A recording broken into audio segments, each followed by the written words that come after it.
You're listening to the Ask Ava podcast, where we give real answers to real questions from teens and young adults about relationships, consent, dating, violence, and more. My name is Joelle Piercy. I'm the Director of Outreach and Community Engagement at Safe and Sound Somerset, an organization in Somerset County, New Jersey, whose mission is to prevent and respond to domestic violence, sexual assault, and teen dating abuse. Our services are free and compassionate for children, teens, and adults who have been impacted by violence. Today, I'm here with Jessica Fernandez from Caldwell Realty. Thank you so much for joining us again, Jessica. Thank you for having me. Today's question is one that we received from a student who was being made to feel bad about setting boundaries in her relationship by her partner, and which kind of concerned a bunch of us in this space. So the question I'm going to pose to you that she phrased to us was, how can I set boundaries without feeling mean or nagging? Well, my response to that question is very simple, is you gotta, you can't think about the other person. Because you can't control what their thought process is, how they think, how they're going to approach you. I mean, you have to think about yourself first. So you need to set those boundaries. Because it's not a selfish thing to do. It's a form of self-love. And I've learned that through my own journey, because that was one of the most difficult things I had to do, is learn how to set those boundaries. Not with the person that I was being mistreated and abused by, but also those around me who were putting just a lot of pressure on me to make a move and to make a decision and to get out of the situation. Those boundaries are you have to do them for yourself and no one else, because the right people in your life are going to respect them and accept those boundaries that you set for yourself, and they're not going to pressure you to do otherwise.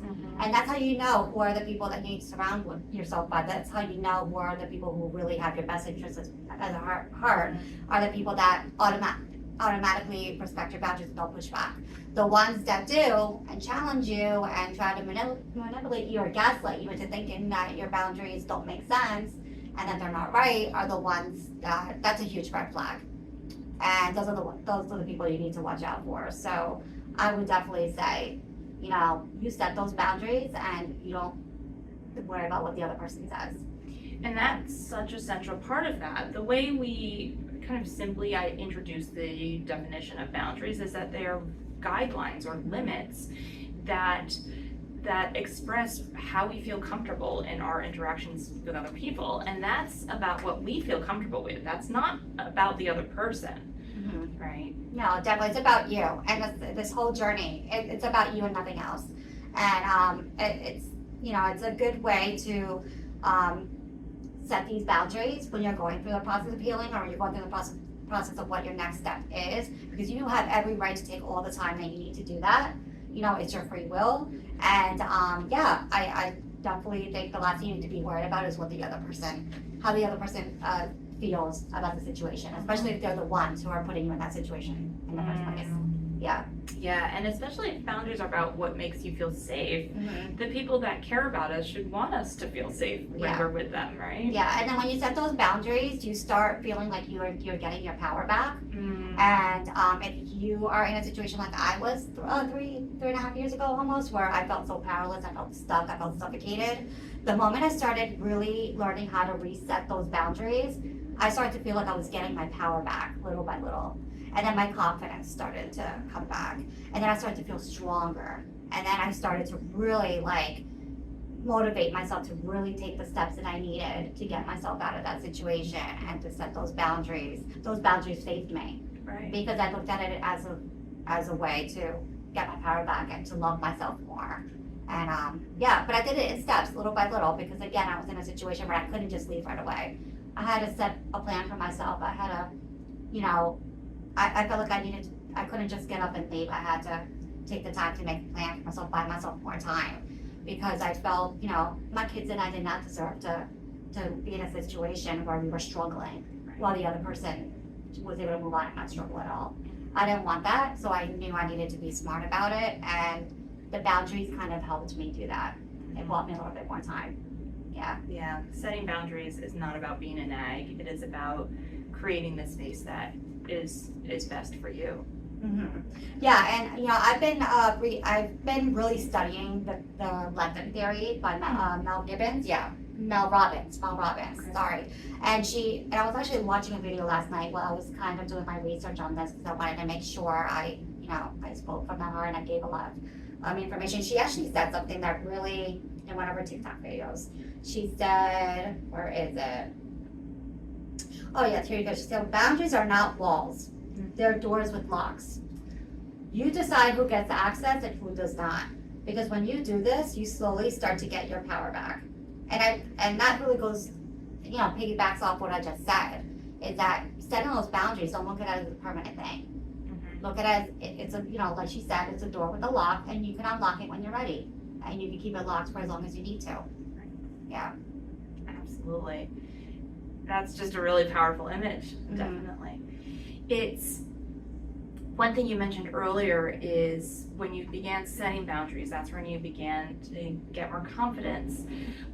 When you have an abusive relationship, we tend to think of it as someone trying to gain power and control over them. So all of a sudden they're seeing you be more confident, feeling more powerful.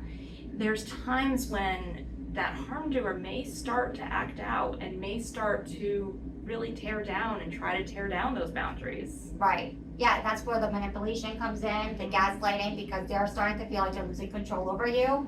And the moment they start feeling that way, they're going to push into full mode, trying to reel you back in.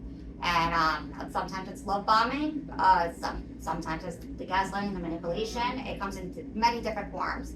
So I think it's super important that you stay connected to local support groups like Safe and Sound Somerset, because they can teach you the tools to recognize these things the moment and the instant that they happen. And that's what really helped me. Before I came here, I had mentioned in the previous podcast, I only knew about the verbal abuse and emotional abuse and physical abuse. But when I came here and learned about all the other forms of abuse, it blew my mind. Because in that moment, I realized, like, I have been dealing with some sort of domestic abuse all my life, through all the relationships in my life, in some way, shape, or form. And because I knew that in order for me to be able to cut the cycle, cut the cord, I had to really dig deep within myself to find out, what am I doing? What am I putting out there energy-wise that's attracting all of these, partners that are abusive. So yeah, that was definitely an eye-opener for me.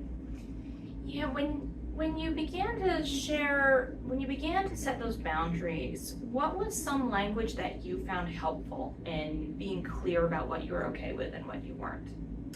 I would have, I remember I would just approach, my partners with, please give me some space. When I'm ready, we will definitely talk about the next steps. Because with using those kind of words, you're letting them know that you definitely need space. You're kind of taking your power back, but you're also letting them know that, you will speak to them at a certain point. So they're not feeling like they are lost 100% control over you.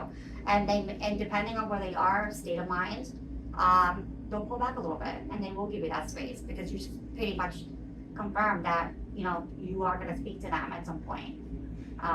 Yeah, so that may help, but it all really depends on the person that you're dealing with. Right. Yeah, absolutely. And if you ever feel unsafe, you can always call 911, call Safe and Sound Somerset for safety planning, ask a friend to come with you for conversations. There's lots of ways that you can build in safety as you start setting boundaries in the relationship. Yeah, and that's the number one reason why you should set the boundaries, is for safety. Yeah, absolutely.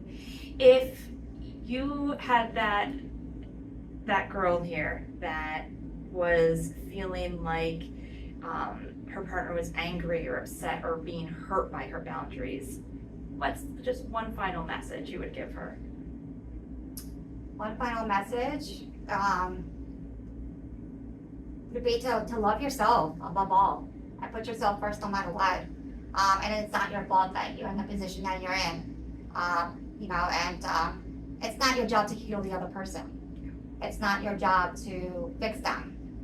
I believed that for a very long time. It was my job to fix my partner, because that was my duty as a partner, right? Committed partner. And it's not your job to fix them.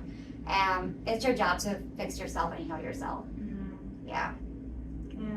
Well, thank you so much for those powerful words, Jessica, for being here and answering that important question. Thank you so much for having me. I really hope that this helps. To speak with an expert, you can call or text Safe and Sound Somerset's 24/7 helpline at 866-685-1122. You can also call the National Domestic Violence Helpline or the National Sexual Assault Helpline, RAIN. To learn more, you can also visit our website, www.safe-sound.org. Thank you so much for being here and for listening to Ask Ava. Talk to you next time. Bye. Bye-bye.